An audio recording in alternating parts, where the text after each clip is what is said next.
My question is, when somebody is, like we know the hadith where the Prophet ﷺ, he say that there is no prayer without the Fatiha, but if a brother enters the Masjid al-Musalla, how do we explain to him that if you catch the ruku with the Imam, you caught the rakat? Maybe he's going to say, I did not recite Subhanaka Allahumma, I didn't recite the Fatiha, how I catch the rakat, but he did when he did the ruku.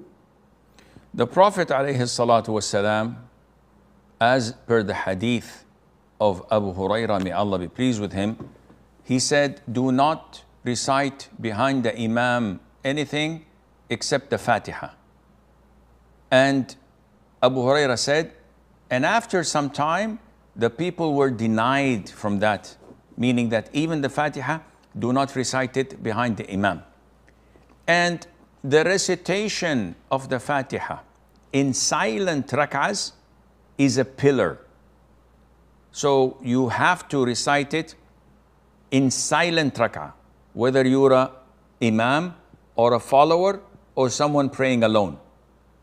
Silent rak'ahs, you have to pray it or recite it. If you don't, your prayer is invalid because it's a pillar. In loud rak'ahs, like the first two rak'ahs of Maghrib and Isha and the two rak'ahs of Fajr, it is an issue of dispute. And some scholars like Imam Bukhari say that it is a pillar and you must say it, and if you don't say it, your prayer is invalid. Others like Imam Abu Hanifa say, no, you must not recite it at all. And Ibn Taymiyyah, may Allah have mercy on his soul, took the opinion of Imam Malik, which states that if the Imam recites it in loud prayers, that is sufficient for the follower. But if he's praying alone or he's an Imam, it's a pillar for him, but not a pillar for the follower when the rak'ah is loud, when the recitation of the Fatiha is loud. So if the follower comes in a silent rak'ah and the Imam goes for ruku' before he joins the salat, there is a hadith where a man came into the masjid where the Prophet ﷺ was in ruku'.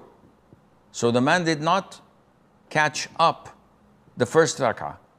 So from the doors, he said, Allahu Akbar, Allahu Akbar.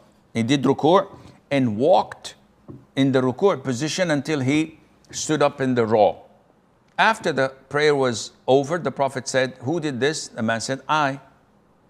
The Prophet said, may Allah increase you in being steadfast and careful, but don't do that again. Meaning don't do ruku' at the gate and walk in a ruku' position. It doesn't look good and it's not part of the sunnah. And the Prophet did not say to him, alayhi salatu wasalam, repeat your rak'ah. From this hadith, scholars understood that if a person finds the Imam in the ruku' position or is unable to complete the Fatiha because the moment he joined the salat, when the Imam was standing up, the Imam actually has finished everything he recited. So he said, Allahu Akbar, and the Imam immediately goes for ruku', Allahu Akbar. I don't have time to recite the Fatiha, so now I'm risking lose the rak'ah or lose the Fatiha. The scholars say lose the Fatiha because you have a concession, you have permission from the Sharia to join the Imam and you're exempted from reciting the Fatiha. And I hope this answers your question.